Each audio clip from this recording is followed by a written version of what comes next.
Sanctions administratives, poursuites judiciaires, surveillance et maintenant la prison pour son directeur de publication. Ces dernières années, le biebdomadaire togolais L'Alternative est la cible récurrente des autorités. Depuis ses débuts dans le journalisme il y a une vingtaine d'années, Ferdinand Haïté a souvent été intimidé, mais c'est la première fois que son métier le conduit dans une cellule de la prison de Lomé, la capitale du Togo. Arrêté le 9 décembre, le directeur de publication du biebdomadaire L'Alternative a été inculpé pour outrage à l'autorité et diffamation et incarcéré dans la foulée, tout comme, dès le lendemain, son confrère Joël Ega, directeur de publication du journal Fraternité. Il est reproché aux deux journalistes des propos tenus contre deux ministres, celui de la Justice et celui du Commerce, mis en cause pour leur double casquette de gouvernant et de pasteur dans l'autre journal, une émission de débat sur l'actualité togolaise diffusée sur YouTube. Le présentateur de l'émission, Isidore Kouonou, a également été entendu, mais simplement placé sous contrôle judiciaire.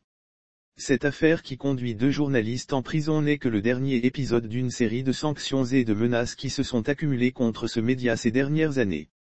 En mars 2020, L'Alternative écope d'une suspension de 2 mois de la part de la Haute Autorité de l'Audiovisuel et de la Communication, AAC.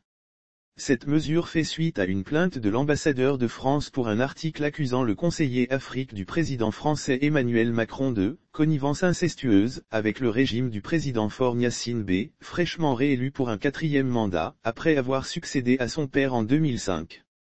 Un an plus tard, le journal est de nouveau suspendu, cette fois pendant 4 mois, pour avoir enquêté sur un ministre à l'occasion d'une affaire de succession. La procédure est alors menée complètement à charge contre le journal, comme l'avait démontré RSF, poussant même l'un des membres de la AAC à se désolidariser publiquement de la décision prise. Les articles au vitriol sur la corruption et la mauvaise gouvernance sont devenus la marque de fabrique du journal.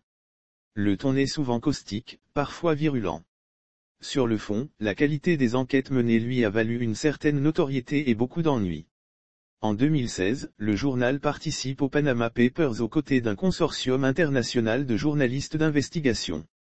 Le sérieux des révélations est largement établi et éclabousse de nombreux pays. Le volet togolais de l'enquête effectuée avec L'Alternative révèle que le Premier ministre de l'époque est l'un des actionnaires d'une société togolaise dont les revenus atterrissent dans les paradis fiscaux. Sur place, l'affaire fait grand bruit, mais le pouvoir ne vacille pas, le chef du gouvernement sera maintenu dans ses fonctions sans être inquiété. Le journal dérange, mais l'impunité prévaut. En juin 2020, L'Alternative sort l'affaire dite du Pétrole-Gat, un détournement colossal de plusieurs centaines de millions d'euros dans l'importation du pétrole au Togo, dans lequel plusieurs responsables du régime sont soupçonnés d'être impliqués. Le gouvernement lance un audit, dont les conclusions définitives se font toujours attendre. Aucun des responsables présumés n'est poursuivi, à l'inverse de L'Alternative, qui écope d'une amende de 6 000 € à l'issue d'un premier procès tenu quelques mois plus tard. Ni le bâton ni la carotte ne sont parvenus à infléchir la ligne éditoriale. La surveillance, elle, semble avoir été clairement envisagée au plus haut niveau, comme l'ont montré les révélations du Pegasus Project. Le numéro de Ferdinand Haïté fait partie de ceux identifiés au sein d'un fichier de 300 cibles visées par l'État togolais, client de la société israélienne NSO qui commercialise le logiciel espion. Son utilisation a été largement dévoyée pour espionner les téléphones des acteurs de la société civile, dont plus de 200 journalistes à travers le monde. Une vingtaine d'entre eux, dont le directeur de publication de L'Alternative, se sont joints à des plaintes déposées par RSF à l'ONU et devant la justice française. Depuis l'éclatement de l'affaire, les sources au Togo se montrent plus prudentes par téléphone et rares sont celles qui prennent le temps de se déplacer à la rédaction loméenne. L'emprisonnement des deux journalistes touche aussi le journal directement au portefeuille.